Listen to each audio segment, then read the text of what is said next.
Hey guys, welcome or welcome back to my channel. My name is Dr. Nisha and today we are going to study organ of medicine. तो आज हम लोग देखेंगे palliation and suppression.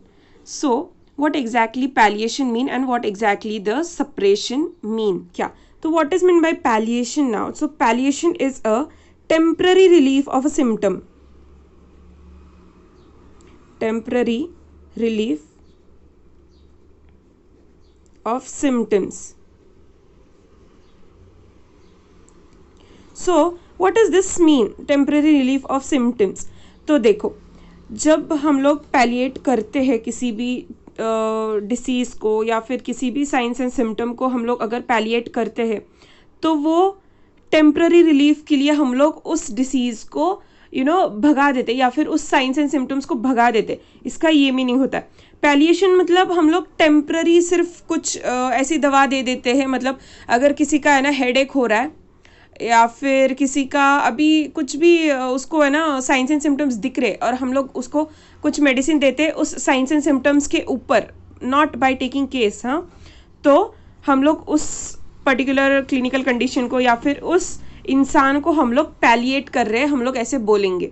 ठीक है. तो palliation कब कब करते हैं हम लोग? होम्योपैथी में भी पैलिएशन होता है, हमें करना पड़ता है कभी कभी. लेकिन ऐसी कौन सी कंडीशंस है जहाँ पे हमें पैलिएशन करना पड़ता है? तो नॉन क्यूरेबल केसेस में हमें पैलिएशन करना पड़ता है. क्यों पैलिएशन करना पड़ता है? अगर किसी इंसान को ऑर्गन डैमेज हो चुका है, ठीक है, और उसको अगर वोमिटिंग या फिर मलेज या फिर कुछ भी ऐसे सिम्टम्स दिखते हैं, हेडेक, स्ट्रॉन्ग और सीवियर पेन दिखता है पर्टिकुलर ऑर्गन में या फिर एब्डोमेन, हेड में, कहीं पे भी, तो हम लोग सिर्फ और सिर्फ उसकी सिम्टम्स की हिस्ट्री या फिर सिम्टम्स की टोटलिटी निकाल के हम लोग रेमेडी देंगे उसको.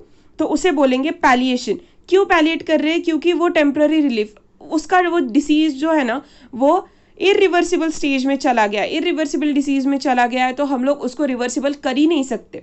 ठीक है. ना होम्योपैथी से ना एलोपैथी से. एलोपैथी वाले क्या करेंगे तो वो ऑर्गन ही रिमूव कर देंगे. ठीक है. तो उससे बचने के लिए या फिर उसके लिए हम लोग पैलिएट करेंगे केस को. कैसे पैलिएट करेंगे? तो साइंस एंड सिम्टम्स के ऊपर हम लोग टोटलिटी निकालेंगे, फिर उस टोटलिटी से हम लोग रेमेडी देंगे और फिर हम लोग उसको पैलिएशन रेमेडी कहेंगे या फिर उसको वो सिम्टम रिलीज करने के लिए या फिर रिलीफ देने के लिए उस सिम्टम से हम वो रेमेडी प्रिस्क्राइब करेंगे. तो नॉन क्यूरेबल केसेस में होता है जहाँ पे ऑर्गन डैमेज हो या फिर कोई भी एक्सीडेंट केस हो, ऐसे केसेस हो जहाँ पे अगर हमें इमिडिएटली ब्लीडिंग स्टॉप करनी है.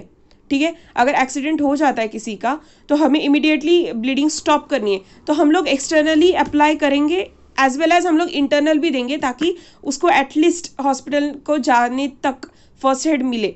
ठीक है. तो हम लोग उसको पैलिएट करेंगे तब तक. ठीक है. फिर हम लोग क्या करेंगे तो उसको जब तक उस सिम्टम से रिलीफ हो जाता है, मतलब कीमोथेरेपी अगर किसी पेशेंट को चालू है, उसको सीवियर पेन है, सीवियर उसको बॉडी एक हो रहा है, वॉमिटिंग हो रहा है, मलेज हो रहा है, वो पेशेंट को चक्कर आ रहे, तो हम उसकी टोटलिटी निकालेंगे और फिर हम लोग उसको रेमेडी सिलेक्ट करेंगे या फिर उसको रेमेडी देंगे. तो उससे क्या होगा कि वो पेशेंट के कुछ सिम्टम्स को रिलीफ मिलेगा, कुछ सिम्टम्स कम होंगे और जितना भी उसको पेन है, जो भी वो बेयर कर सकता है उतना ही उसको पेन होगा, ना कि ज़्यादा पेन होगा.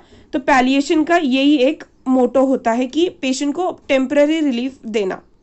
सो पैलिएशन कौन से केसेस में कैन गिव?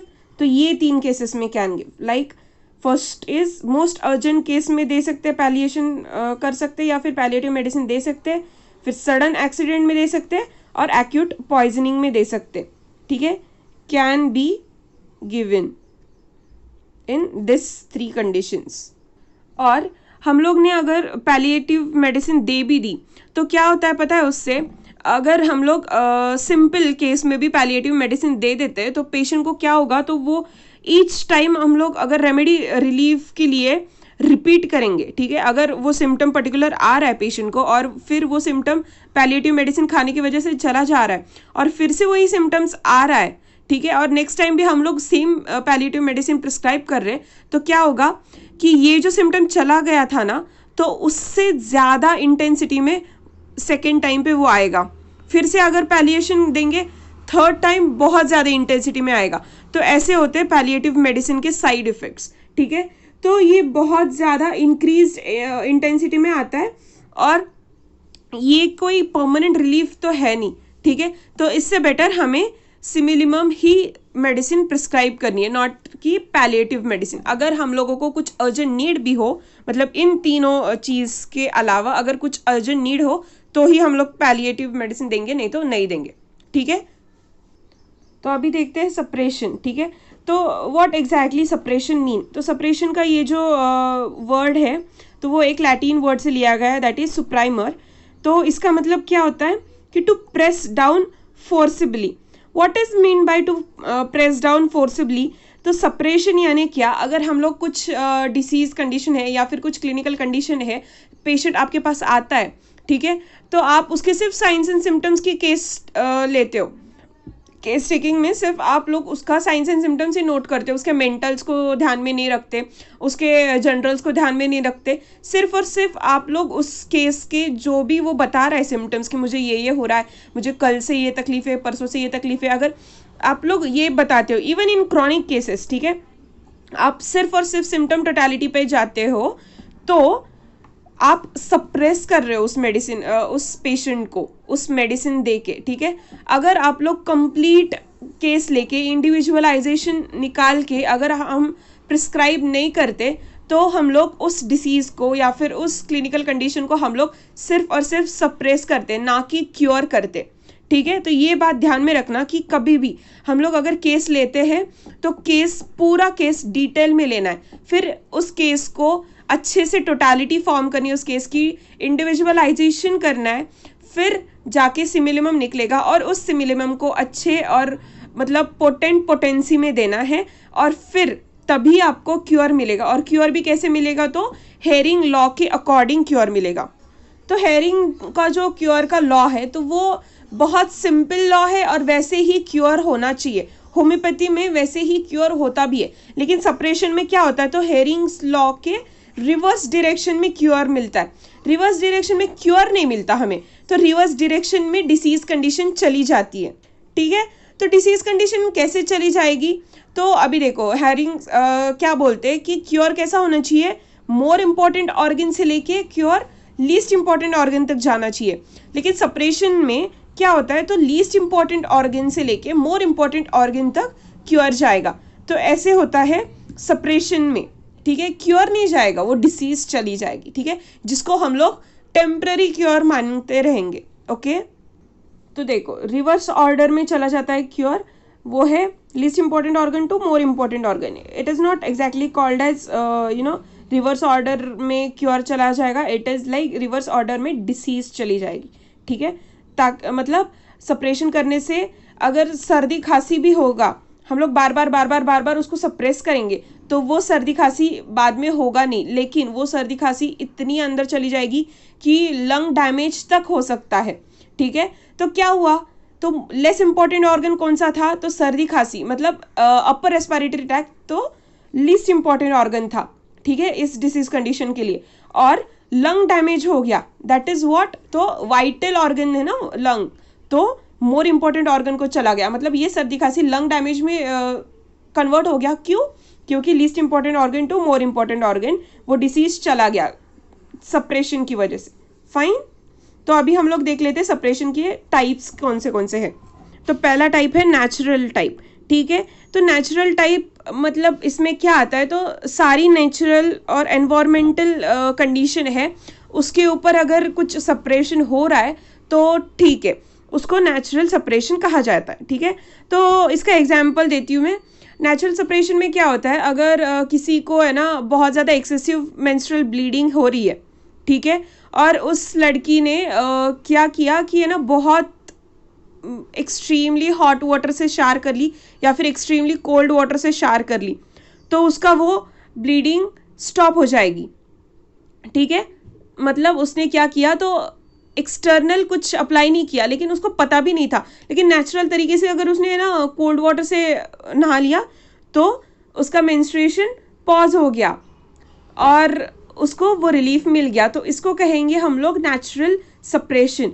अगर किसी को देखो हेडेक जो होता है ना, तो हेडेक बहुत ज़्यादा सीवियर होता है हेडेक, ठीक है, अगर उस बंदे ने अपना फेस भी हॉट वाटर से धो दिया, ठीक है, तो फिर भी उसको अगर वो हेडेक कम हो रहा होगा या फिर उसका हेडेक चला गया, तो हम लोग उस चीज़ को भी बोलेंगे कि नेचुरल सप्रेशन। इससे नेचुरल सप्रेशन हो गया, तो नेचुरल सप्रेशन करने वाला कौन था? तो हॉट वाटर और कोल्ड वाटर, ये दो थे नेचुरल सप्रेशन करने वाले, ठीक है। तो अभी हम लोग सेकेंड टाइप देखते हैं। ये है second type, that is artificial type. अभी तो हमने नेचुरल टाइप देख लिया, तो नेचुरल में क्या था कि कुछ भी नेचर वाली चीज़, मतलब वो सप्रेस ऐसे ही हो गया, ठीक है, उसको पता भी नहीं था कि सप्रेस करना है बोल के। अगर उसको हैबिट पड़ गई तो फिर वो अलग बात है, लेकिन अगर उसको हैबिट नहीं है और उसको पता भी नहीं चला फिर भी वो सप्रेस हो गया, तो उसको भी हम लोग नेचुरल सप्रेशन मानेंगे, ठीक है। तो आर्टिफिशियल सप्रेशन क्या होता है? तो artificial suppression is external application. तो एक्सटर्नल एप्लीकेशन मतलब क्या? तो कुछ भी एप्लीकेशन हम लोग एक्सटर्नली करते हैं, लाइक ऑइंटमेंट्स हो गया, अगर किसी पेशेंट को अल्सर हो गया, किसी पेशेंट को अगर कुछ भी पिंपल आ गया है या फिर कुछ भी एक्ने का प्रॉब्लम है और कुछ भी एक्सटर्नली हम लोग अप्लाई कर रहे हैं उसके ऊपर, कुछ भी मतलब आयुर्वेदा ट्रीटमेंट ले लो, होम्योपैथी, एलोपैथी, कोई भी ट्रीटमेंट ले लो, सिर्फ और सिर्फ एक्सटर्नली अप्लाई कर रहे हो तो उसको बोलेंगे एक्सटर्नल एप्लीकेशन सप्रेशन, ठीक है। फिर harmful internal treatment. Harmful internal treatment में क्या आएगा? तो एलोपैथिक मेडिसिन हम लोग दे रहे, रिपीटेडली एलोपैथिक मेडिसिन हम लोग कंजीव कर रहे, या फिर सिम्टम सिमिलैरिटीज़ पे हम लोग अगर मेडिसिन कंजीव कर रहे तो उसको बोलेंगे हार्मफुल इंटरनल ट्रीटमेंट। फिर natural secretion of body. What is the natural secretions of our body? That is menstruation, sweating, फिर ऐसे जो odor आता है, फिर लोकिया नहीं बोलेंगे, लेकिन कुछ भी whitish discharge from vagina in small amount is a natural process, ठीक है। कुछ भी ऐसे नहीं होता है, मतलब एक्सेस में हो गया फिर वो अननेचुरल होगा, लेकिन ये तो नेचुरल है। तो ये सारे सिक्रेशंस को हम लोग सप्रेस करने के लिए क्या करेंगे? कुछ भी एक्सटर्नल अप्लाई करेंगे, लाइक अगर स्वेटिंग हो रहा है मुझे, तो मैं टैल्कम पाउडर यूज़ करूँगी, कैंडिड पाउडर यूज़ करूँगी ताकि मुझे वो स्वेटिंग ना हो, ठीक है। या फिर कुछ भी ऐसे डिओज वगैरह लगा दूंगी सो दैट स्वेटिंग को ब्लॉक कर रही हूँ मैं, नेचुरल सिक्रीशंस को ब्लॉक कर रही हूँ इन द सेंस क्या? I am suppressing my natural secretions, so it will come under this natural secretion of a body. Then surgical removal of disturbing organs, या सो ये तो होम्योपैथी में होता ही नहीं है और हम लोग इसको अलाव ही नहीं करते। हाँ, अलाव होगा कब? जब वो बहुत ही ज़्यादा मतलब नेक्रोसिस कंडीशन में चला जा रहा होगा, तब इवन नेक्रोसिस भी होम्योपैथी ट्रीट करता है। तो हम लोग क्या होता है कि सर्जिकल कंडीशंस कब पैदा होती है? जब ऑर्गन फेलियर हो गया तो हम लोग सर्जिकल कंडीशन के लिए जा सकते, ऑर्गन फेलियर होने के बाद, ठीक है। उससे पहले हमें नहीं करना है। सिंपल वाला टॉन्सिलाइटिस है, रिकरेंट टॉन्सिलाइटिस है, तो वो पेशेंट क्या करेगा? वो निकाल ही देगा। क्यों भाई, क्यों निकालना है? ट्रीट करो, हो जाएगा ट्रीट ना, निकालना क्यों है? ठीक है थोड़ा टाइम लगेगा लेकिन हो जाएगा ट्रीट, ऐसे तो नहीं होता कि नहीं होगा। और ये ऑप्शन तो है ही नहीं कि निकाल दो। मतलब ये लोग क्या करते हैं कि surgical removal of disturbing organs, appendicitis हो गया तो हम लोग अपेंडिक्स निकाल देंगे, ठीक है। टॉन्सिलाइटिस हो गया तो टॉन्सिल निकालेंगे। This is not what called as cure, और this is not what called as permanent solution for that particular disease. So I hope you understand this palliation and suppression. If do, then do like, comment and share. Also consider subscribing to my channel. Thank you.